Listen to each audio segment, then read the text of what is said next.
Kannur Choottad അഴിമുഖത്ത് boat അപകടത്തിൽ ചികിത്സയിലായിരുന്നയാൾ മരിച്ചു. തമിഴ്നാട് പൂത്തുന്തുറ സ്വദേശി ആന്റണിയാണ് മരിച്ചത്. മണൽത്തിട്ടയിലിടിച്ചാണ് ഫൈബർ ബോട്ട് മറിഞ്ഞ് അപകടമുണ്ടായത്. കണ്ണൂരിൽ നിന്നും നിഖിലാണ് വിവരങ്ങളുമായി ചേരുന്നത്. നിഖിൽ, അല്പസമയം മുൻപാണ് അതീവ ഗുരുതരാവസ്ഥയിലാണ് ഇയാളെന്ന് പറഞ്ഞത്. ഇപ്പോൾ മരണം സംഭവിച്ചിരിക്കുന്നു എന്ന് മനസ്സിലാക്കുന്നു. വിവരങ്ങൾ നൽകാം.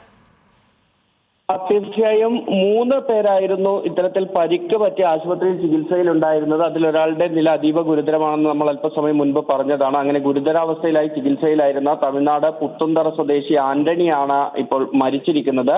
പരിക്കേറ്റ സെൽവ ആന്റണി, ലേല അടിമൈ എന്നിവർ ഇപ്പോൾ ചികിത്സയിലാണ്. ഇവർ രണ്ടുപേരും തമിഴ്നാട് സ്വദേശികളാണ്. നേരത്തെ നമുക്ക് ലഭിച്ചിരുന്ന വിവരം 3 പേരാണ് ബോട്ടിൽ ഉണ്ടായിരുന്നത് എന്നതാണ്. പക്ഷേ 9 പേർ ഈ അപകടത്തിൽപ്പെട്ട ഫൈബർ ബോട്ടിൽ ഉണ്ടായിരുന്നു. അതിൽ 6 പേർ നീന്തി കരക്ക് കയറി. 3 പേരാണ് ഈ വെള്ളത്തിൽ പെട്ടുപോയത്. ആ 3 പേരെയാണ് നേരത്തെ നാട്ടുകാർ രക്ഷിച്ചത്. അതിന്റെ ദൃശ്യങ്ങളാണ് നമ്മൾ ഇപ്പോൾ ഈ കാണുന്നതും.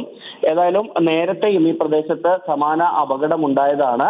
ഈ കാറ്റിൽ പെട്ടതിനെ തുടർന്നാണ് ബോട്ട് ഈ കരക്ക് അടുപ്പിക്കാൻ ശ്രമിച്ചതും പിന്നീട് മണൽത്തിട്ടയിൽ ഇടിച്ച് തകർന്നതും എന്നാണ് നമുക്കിപ്പോൾ മനസ്സിലാക്കാൻ കഴിയുന്നത്. പാലക്കോട് നിന്ന് മത്സ്യബന്ധനത്തിന് പോയ ബോട്ടാണ് അപകടത്തിൽപ്പെട്ടത്. അഴീക്കോട് സ്വദേശിയുടെ ഉടമസ്ഥതയിലുള്ളതാണ് ബോട്ട്.